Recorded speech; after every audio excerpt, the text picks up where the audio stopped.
Hey, everybody. Welcome back to Mandi. She's sharing her journey behind her new book, Rising, A Woman's Journey of Healing Through Rituals.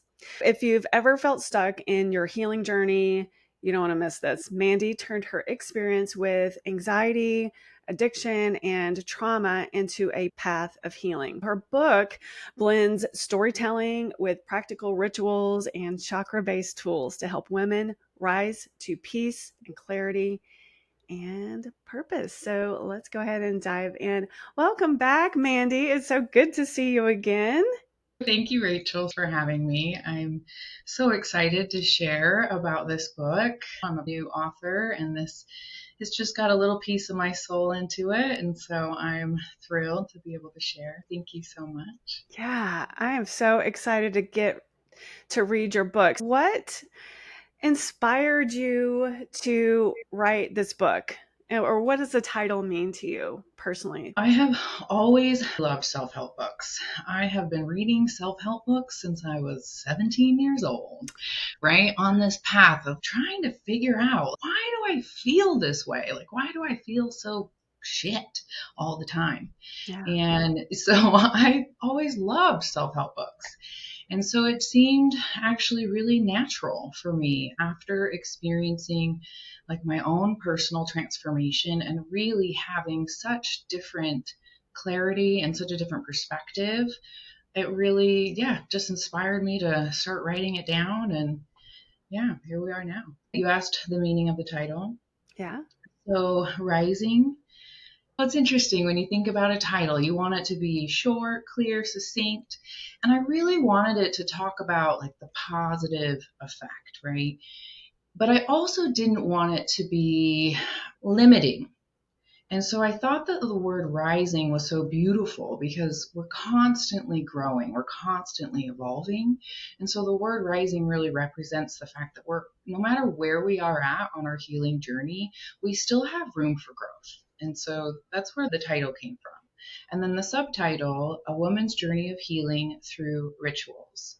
Honestly, that just distills everything that it's about. Rituals were the fundamental stepping stone for me in reclaiming my life and healing my nervous system and healing my ability to regulate. Having daily rituals and that's why I share, because it was so transformative for me.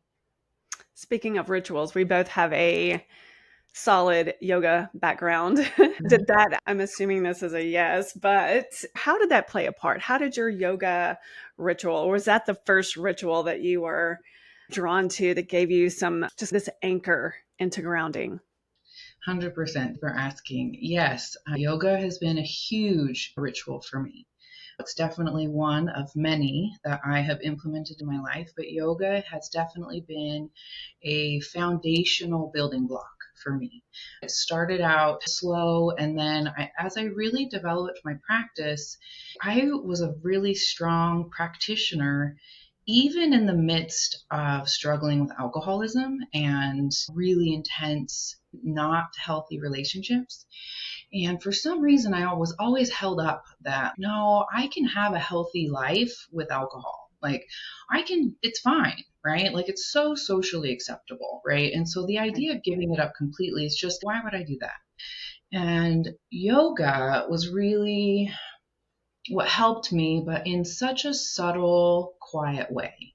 I'd have these moments of clarity, like in Padangusthasana, where my head's upside down and I'm hooking my toes and I'm like and standing forward bend. And I just had this moment of clarity, like, this helps me and I need to be here more.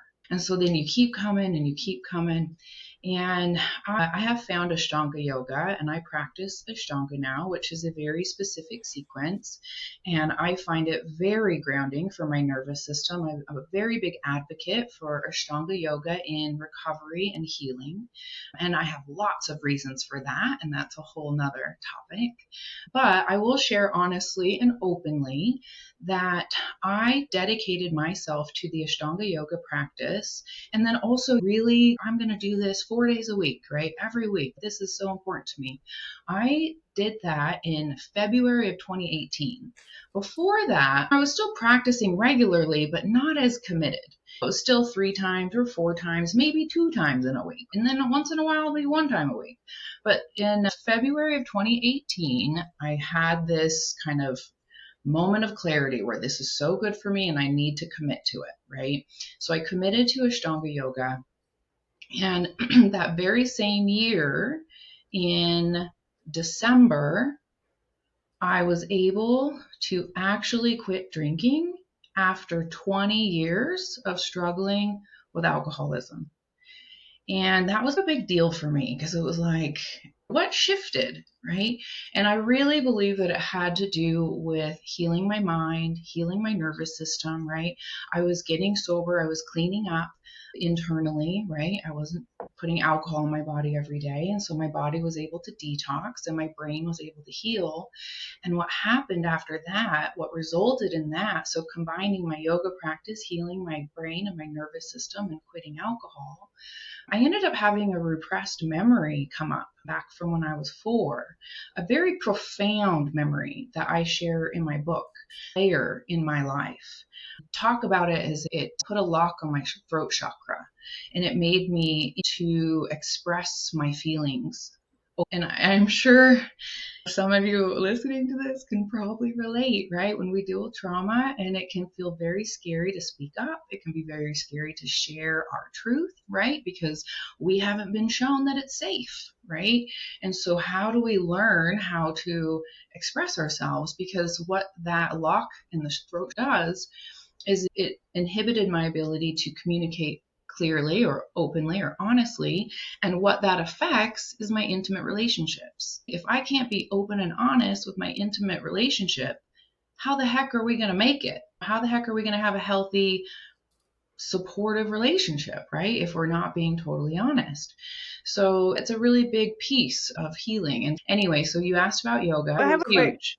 can I ask a quick question about the yoga? Did this come up in yoga, this repressed memory, or was it just like after doing Not so much yoga? necessarily. Not necessarily. Yoga was a big part of the process. I genuinely believe that because it healed my mind in a way that allowed me to, like, things started coming up. And it was a combination of quitting alcohol and practicing yoga regularly, like being very active in my physical healing helped and translated into my mental, emotional healing, if that makes sense. No, it makes perfect sense. Thank you so much for sharing that piece. So I've got this question here. You talk about the path from addiction, anxiety, and trauma-based relationships transforming into a life of peace and purpose. That was one of the turning points, this repressed memory. Do you have any other examples of anything else that's come up in your journey in this path? The real turning point for me, honestly, was that same year, that 2018. I had dedicated to Ashtanga yoga in February. Part of the reason I was practicing so hard all the time was because I was in a really unhealthy, unsafe relationship. We ended up having a huge breakup at the end of July. There was yelling and screaming, and cops were almost called, and it was scary and traumatic. And it finally ended, this really unhealthy relationship. I finally was able to walk away. Unfortunately, without the proper coping mechanisms, I turned to alcohol because that was what I had always turned to. And this is me being super vulnerable, super honest. But I got to the point where I needed a little drink in the morning to go to work and to perform. And that realization that I was like pouring myself that last little quarter of a cup of wine and having that before my coffee so I could function throughout the day, Like that really hit me hard. I was like, holy shit, I am a fucking alcoholic. This is real. And this isn't okay. I have this beautiful child that I am trying to be the best that I can be for him, right? And I cannot keep doing this. Like that was my rock bottom. I saw the future, and I saw that if I kept doing what I was doing, it's very likely I wasn't going to make it, or something bad would have happened. Like I would have lost my son or something. And I was going down a really dark path. And I just had this moment of clarity where I saw my future with alcohol in it. And I did not want that. Mm-hmm. And even though it was the scariest thing I'd ever done, I was like, and let me say, for me, I told myself, I'm only going to take a year off. Like, I'm going to take a year off. And then after a year, I can reestablish having a healthy relationship with alcohol, because that's what my therapist and I had talked about, right? And it was 9 months into sobriety that I was finally like, whoa, I had this moment like, no dang, I'm an alcoholic. Like I don't have the stop button. I have the gene. Like there is no stop button. Once I start, I do not stop until I'm blackout drunk. And I didn't realize that was a problem.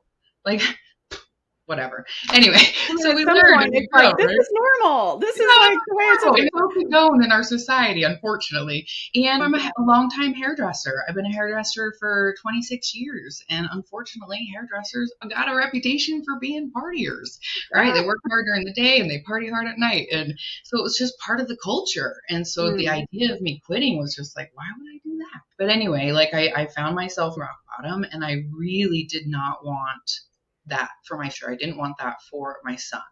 And my son really has been the guiding light for me. Being a mom to him and loving him more than I've loved myself has helped me to get out of my own shit so that I can be better for him. So what I share in this book, because I went to 15 years of talk therapy, and as much as it was super helpful, especially in the beginning, and as much as I really appreciated my therapist, what it really did, and looking back on it, hindsight, is it really reinforced those neural pathways, those old memories, those old thoughts, those old beliefs. Because when I would go to therapy, that's what we talk about.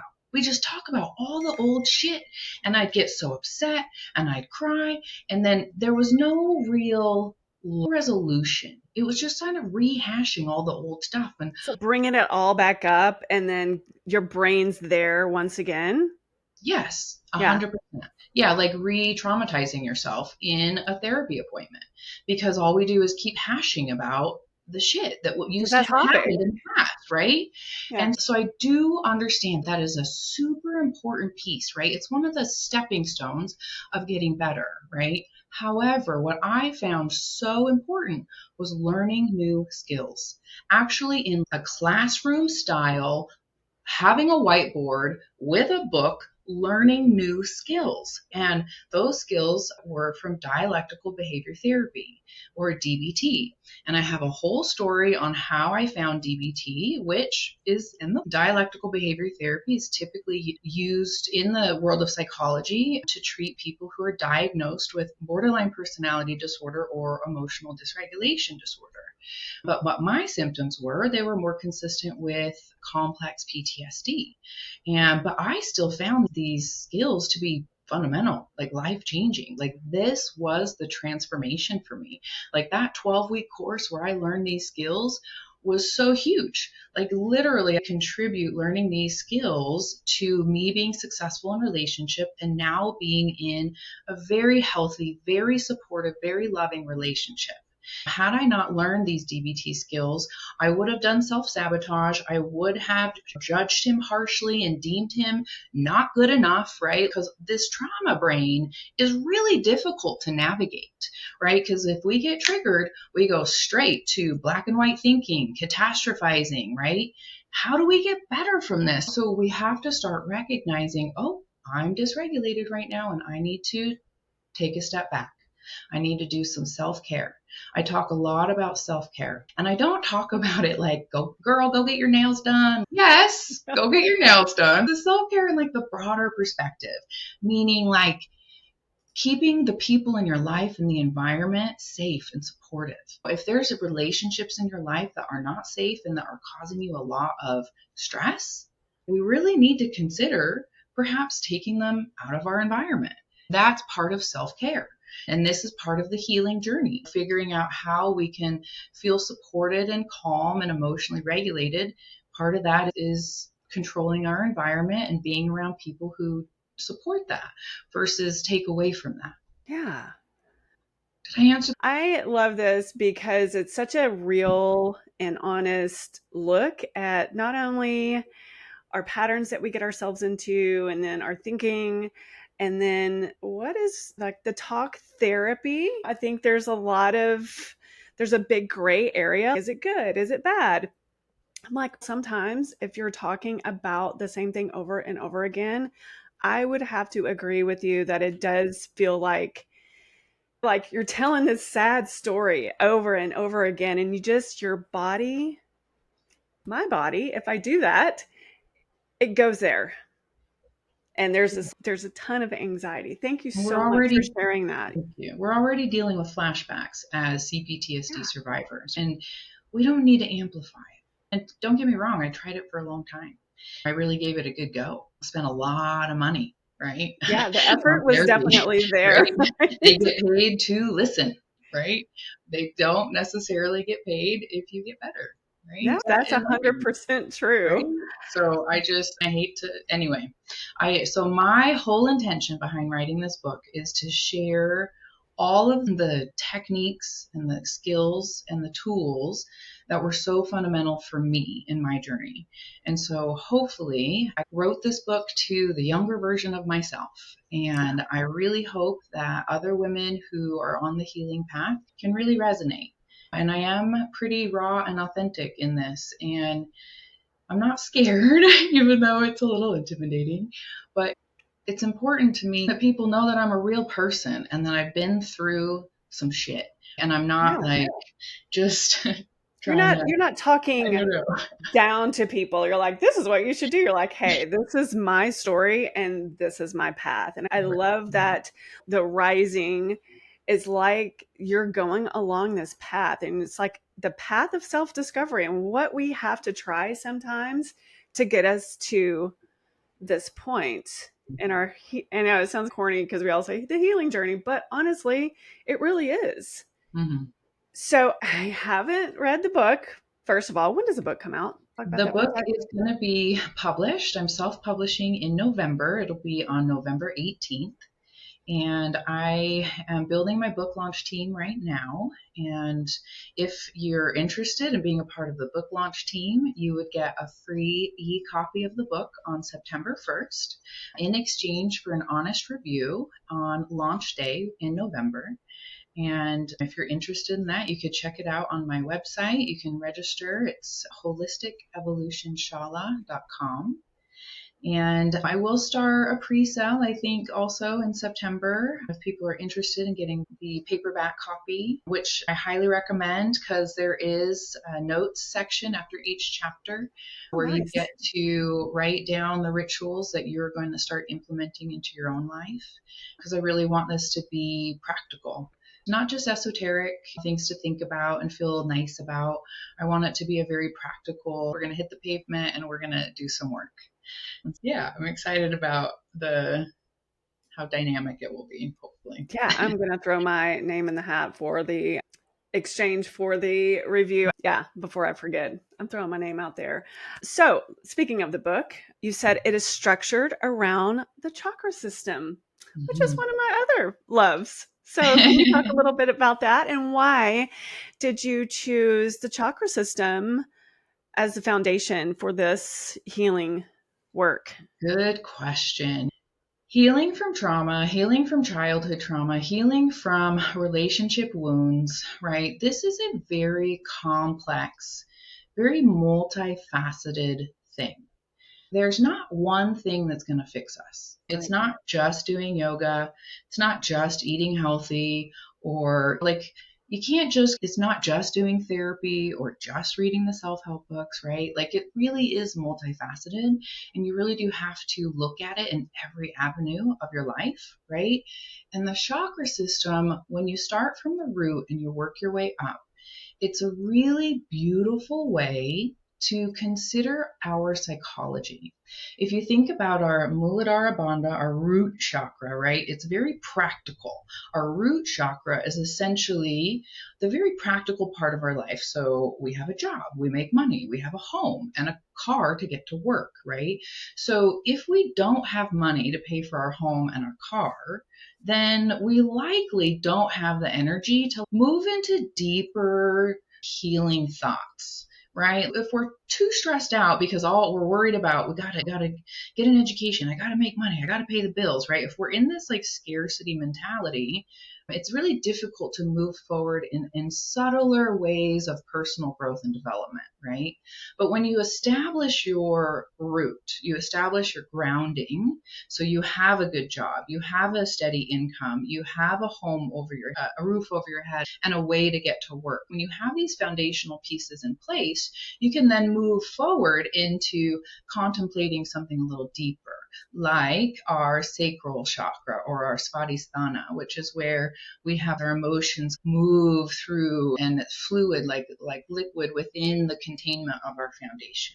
And so being able to start recognizing how we feel and being open, and that's also where our creativeness comes from too, right? So if we're too stressed out about, oh, how am I going to pay the bills? It really makes it so we can't be as creative.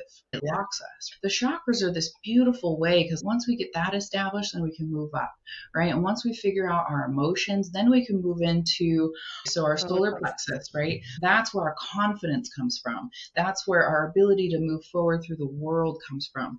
And as we establish these things, and then the heart, we connect to our heart, and then we can move forward in a more loving way, and then connecting to our throat, right? If we can then express ourselves in a loving way, and then moving to the crown chakra of really being the observer of your thoughts and really starting to recognize like those trauma-based cognitive distortions.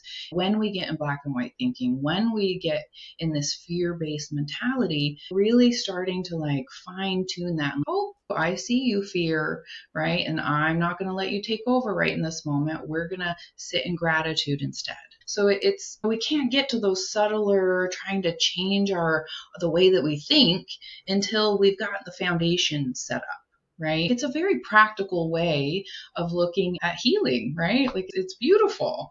And so it was very natural for me to use the chakra system because it's a beautiful way to look at psychology. I like how it just sets you up for a framework. Like we have to cover our basic needs first before we can let me just get all up here and let me just feel with my heart, because if your basic needs are satisfied, it's almost like you're fighting with yourself. I've felt that way before. And I'm like, we want to skip the hard stuff sometimes. And then we want to go right to, we just want to like meditate and do our yoga and feel amazing. But I don't want to change anything else. So I love the healing framework. Speaking of chakras, what was I guess I'll say either hardest or most transformative part of the framework for you to write?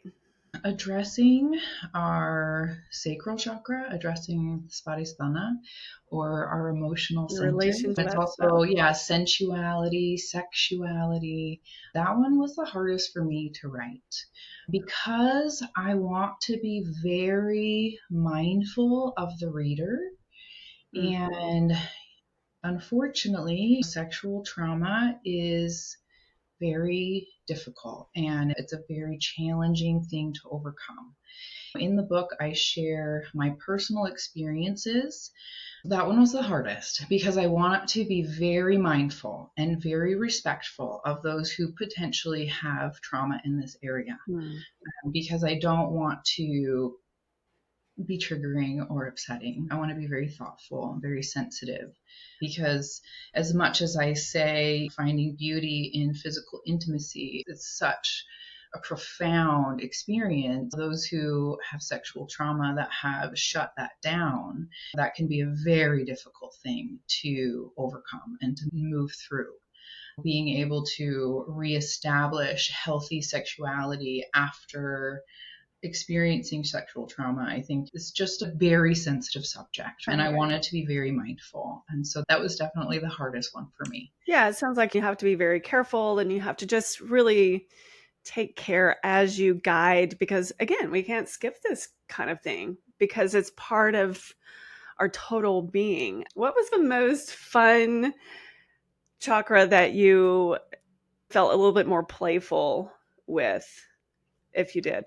I think the playfulness comes in the rituals. Each chapter is set up to where I share a personal story told in third person. So it's read like a story. And then we go into a self-help part where it's me as the author talking to the reader. And it's basically, so this is what I've concluded after experiencing this. Then I go and I share the rituals. And the rituals, I think, are the funnest part because there's rituals to help reestablish your grounding energy, right? Your root chakra. And then we go through each chakra and the different rituals that help to support you and basically like balancing that chakra. And I do it in quotations only because I don't want to sound too woo, right? Like I do believe in energetics. I do believe in like the esoteric, but I also am very practical, right? I want practical solutions. So as much as I talk about the chakras, it's also, I think it gets misunderstood as being very esoteric when it can actually be looked at as a very practical roadmap. I think that's a really good bridge because coming from yoga teaching for 20 plus years, it's really fun to explain this to people, but then we also have to, I always have to remember, not everybody's on board with the chakra thing. And I'm like, okay, here's what it's like, the practical getting married to the fun esoteric. It's not a new thing. It's a new thing to a lot of people or a new concept. Yeah. So when someone reads your book, how would you suggest that they go from beginning to end? I do. Yeah, that's actually a really good question because it starts from the root and we're building the foundation of our home, right? And then we're moving our way up. It really is structured in a way that it moves you through the healing process, right? In this very beautiful way where we really build the foundational pieces and then we move our way forward. So I do say start from the beginning and then just slowly work yourself through it. I will say that even though the book is only 200 pages, and you could read it quickly, maybe, if you're a really fast reader, but I was told by one of my beta readers that it takes a minute to digest, especially because I'm sharing raw, authentic stories of trauma that happened to me, right? And so you can't just swallow all of that in one go. I would imagine that it's not like, how fast can I get through this book? It's kind of like, so we're going to take our time. We're going to work through it. We're going to deeply consider what's resonating and how we're going to implement that into our life.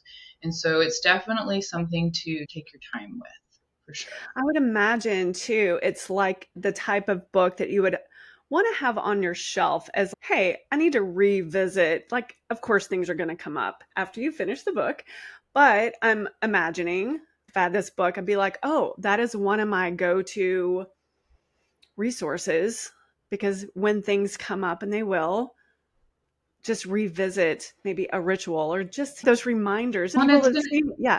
And people are going to start small, right? You're not going to all of a sudden do 20 new rituals, right? You got to start small. You start with the ones that are the most important for you right now. And then you start with that one. The first one for me, the day I quit drinking, December 5th, 2018, was the day I started my daily morning reading. I get up at 5 a.m., I make my coffee, and I read my book.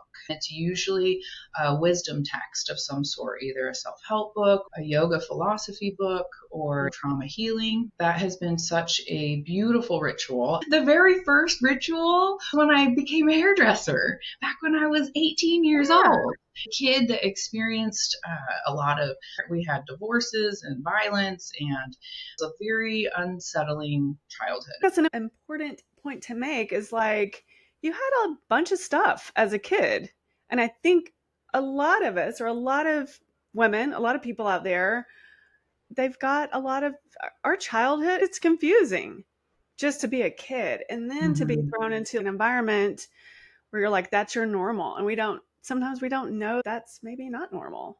Oh, so when I Yeah. started doing my first daily rituals was when I started working in a salon, and I was Yeah. super into continuing education. Yeah, I want a class, teach me, right? And so then the sales rep comes in and, ooh, we got this fancy face wash and this awesome cream, right? And I'm 18, I'm eating it up. And so I'm like, yes, I want the soap, I want the cream, I want the toner, right? I want it all. And so then I got home and then I started my AM and PM skincare routine, right? That Nice. was the very beginning of the daily rituals that are the self care, the self love that really helped me to start connecting more deeply to myself. And then when I quit drinking and started my daily habit of daily reading, that was a very profound stepping stone for me, for sure. So speaking of rituals, I was just thinking as you were talking, we ritualize a lot of things. Mm-hmm. So like drinking, Mm-hmm. sometimes it's a ritual. Like, oh, this happens. And when this happens, I do this. Yeah. Did you have a ritual around that as well? Oh, yeah. I Yeah. had one, you It's know. almost like scientific. It's I like would this work, thing. I'd work all day at the salon and I get everyone's input and they're sharing their gripes of the world usually. And then I get home and I'm like physically exhausted, emotionally and mentally exhausted. Day. I wouldn't even take my shoes off and I'd be taking 2 shots of whiskey just to get myself to decompress after that long day. Was not a good, I did that a long time. It was like, get home from work, take a shot of whiskey. And that's obviously, what did I really need to do? What do I do now? Now I've recognized, now because I'm not numbing with alcohol, and fast forward, going on 6 or 7 years. Anyway, can I do math? Just the fact that you're like, that's not a part of my life. So how long has it been? I don't know. It's been a while, right? So anyway, like getting home from work. So now I realize that because of my nature and because I love my people at the salon, right? But I see lots of faces, I have lots of conversations, and I hear lots of stories, and I connect with my people. I've Of known them course. all for years. I've recognized that after work, I need quiet time. I literally need quiet alone time for 1 to 2 hours. And this was an adjustment when I entered into a relationship and when we started living together. I Mhm. all of a sudden didn't have that 1 to 2 hours by myself to decompress. And I had to talk to him about it and basically be like, just so you know, I need quiet time. And he With was totally love. like, oh, okay, like I totally get that. And he normally was so excited to see me after work. And I'd Oh, get home and I need a little downtime. And he's just, oh, babe, how are you? How was your day? What's going on? Da da da da da. And I'm just like, whoa, too wait a much, too much. second. Okay, I've reached my max. And so I had to chat with him and just like, hey, like after work, is there any chance that you can just like give me some time? And he was like, yeah, of course. Thanks for sharing that. Thanks for being vulnerable. And so now he'll wait. He'll just sit on the couch instead of greet me. And he'll give me some time, right? And I'll go upstairs and I'll unwind and get undressed. And then I'll come downstairs and then I'll start talking to him when I've had my time. And then we'll go into it like, oh, how was your day? How was everything? And so part of that was me learning what my needs were, right? Yeah, And then learning how to communicate those needs right. in a nonviolent, effective way, right? Where he still felt like I care about him, I love him, I want to hang out with him. But I also need a little quiet time after the salon, right? And those are all the fundamental pieces that like I had to start learning, right? It was like, why was I numbing myself with alcohol after the end of the day of the salon? Was that because I was ignoring my true nature? My true nature is that I need to decompress. I'm not a huge extrovert like that. It literally takes energy out of me and it makes me tired. And so my unique nature is that I need some downtime, right? When I was drinking, it was like I was just trying to keep up with everybody who's always going all the time. So I got to keep going, take a shot, and then I can go. And now it's nope, I really need to take care of myself. And so instead of going to that old ritual, that old habit, creating new, healthier, more life fulfilling ones. Yeah, you have a new ritual that kind of works for everybody, it sounds like. I hope so. Yeah, well, Not everyone needs alone time, but I think a lot of us, I right? can, yes.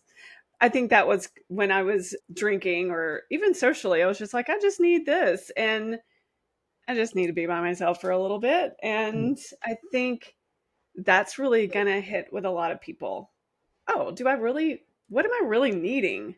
And Right. I think that's a great point of introspection. Just what do I need? Oh, I probably just need some quiet time. I have only so many tokens. And then it needs to be refilled. I don't know. Or like my nephew says, my social battery is on the red. It's getting ready to give you an alarm.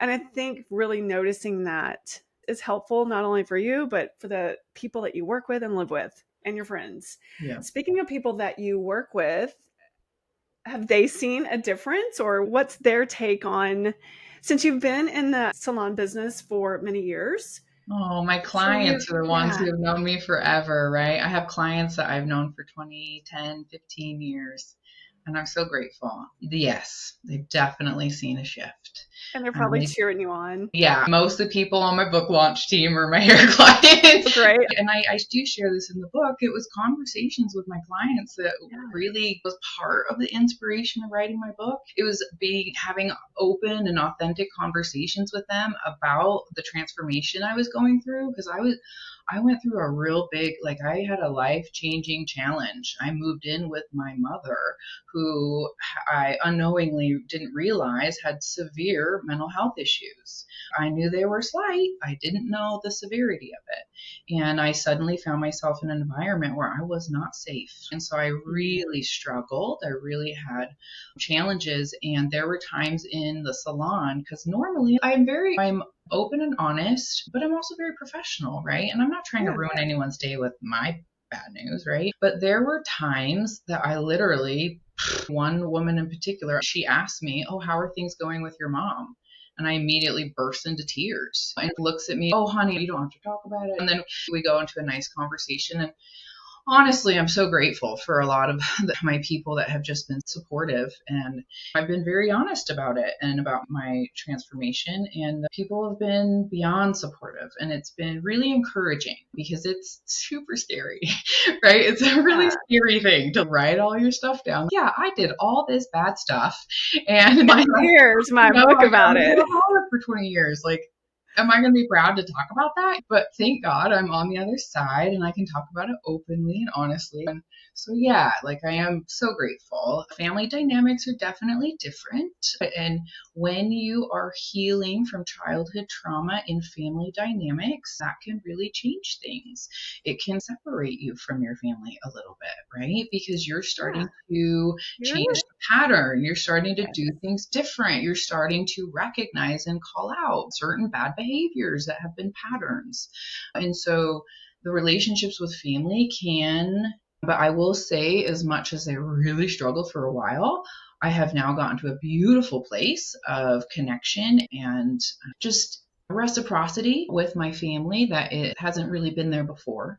And so I'm really pleased. And I do contribute a lot of that to me and my healing process, like my learning, one, how to radically accept, right? How to stop trying to change other people.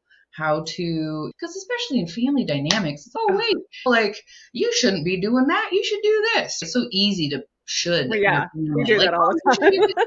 that. But being able to step back and, okay, wait, quit being so attached. Just let them live their lives, even though, wait, but I know, like, it just, like, let me help you. But not everyone's ready to hear it. So anyway, so I'm just saying that in this healing journey, a lot of really be challenged. And that is a difficult aspect of it. But I just want to try to encourage the people that are listening to this, and it can be done. And what will end up happening is that you will develop even stronger, more intimate relationships that you just feel so supported by. So being able to speak more authentically and more clearly in a more grounded and stable manner really does help us to create these better relationships. And guess what? That's what makes life sweet. That's like the juice. It's like these sweet relationships that we have with people, right? Like, how much money we make, does that really make us happy? Come on. Like, the sweet juice of life are like these amazing relationships.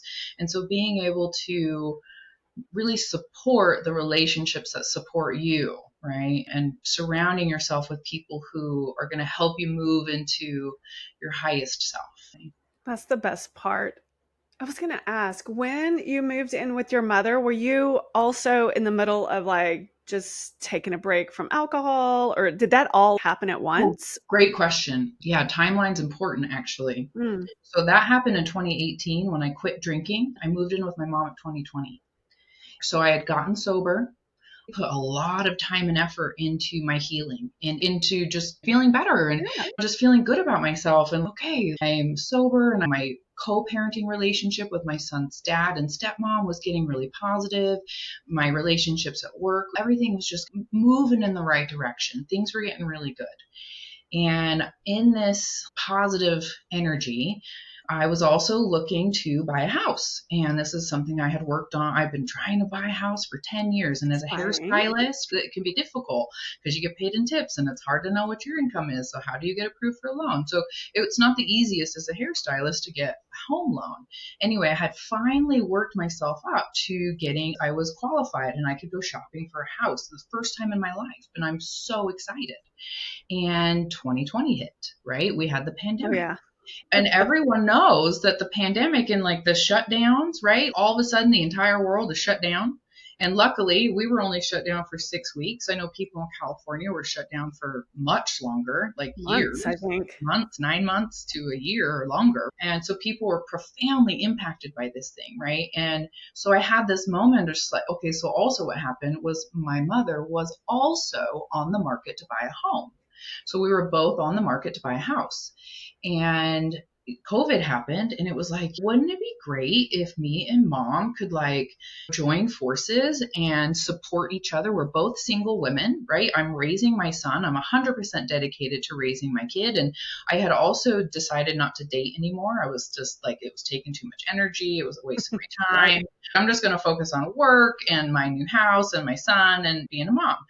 And so I thought, wouldn't it be awesome if me and my mom could live together and Gage could have grandma around and we could help her and she could help us? Like, we're two single women. Isn't that a great idea? No. So it didn't turn out so good because I hadn't lived with my mom for 20 years and I was under the delusion that we had like a healthy relationship. But unfortunately, my mother suffers from a severe mental health disorder called borderline personality disorder. All my life, I knew she had depression. I knew she had anxiety. I thought that she was bipolar. Bipolar has intense highs and intense lows over the course of either many days or many weeks, so like long periods, right? Borderline personality disorder has intense highs and intense lows within an hour. It's a really short amount of time. Oh, And it can happen okay. several times a day, right? So it's very where they say something really hurtful and nasty, and then all of a sudden, no big deal. And you're like, whoa, caught my heart with the words you just said. And now you're acting like nothing happened and everything's fine and you're laughing. So it's Confusing. very confusing, especially as a kid, right? Growing up with a mom that's really emotionally unstable like that. Like it really created a lot of situations for trauma, unfortunately. Yeah. But yeah, so moving in with my mom, I discovered that what the real cause of her emotional dysregulation was. And yeah, so I got sober, thought everything was great. Let's move in with my mom. And then poof, I moved in with my abuser. I was dysregulating every single day. I was sobbing. I was crying. I didn't feel safe. My nervous system was like out of whack. Like I was like this all the time. It wasn't fun. It wasn't good. I've never experienced anything like that. It was profound. Wow. And Okay. I going through that and then actually surviving because there was lots of moments where I did not want to live the next day. Like I was really because moving in with her reminded me, it brought up all the old memories, all the old stuff. I had forgotten so much. We forget all these things in the past. And then all of a sudden it was like, why the heck did you move in with her? Did you forget everything? You're like, yes, Right? that's exactly Like I what had created this delusion, like, oh yeah, we have a good relationship. Anyway, so I don't want to make her sound like a bad guy, because unfortunately, why she has what she has is because she experienced a lot of childhood trauma, right?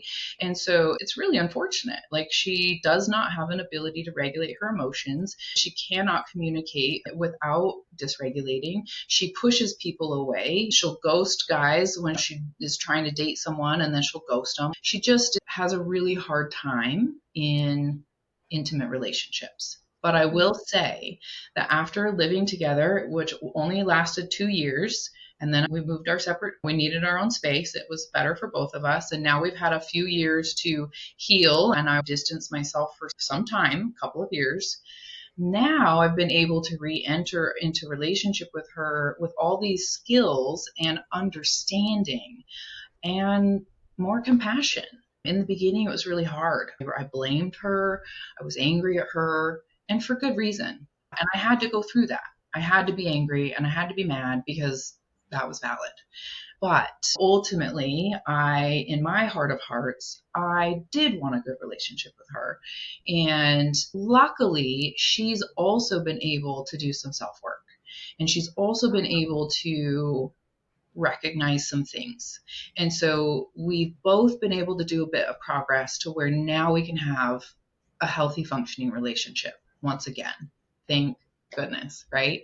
I do That's understand amazing. that not everyone's going to get that positive end Yeah. result, right? And I do understand that some people do need to disconnect from family members forever, and that's okay. That's part of self-care.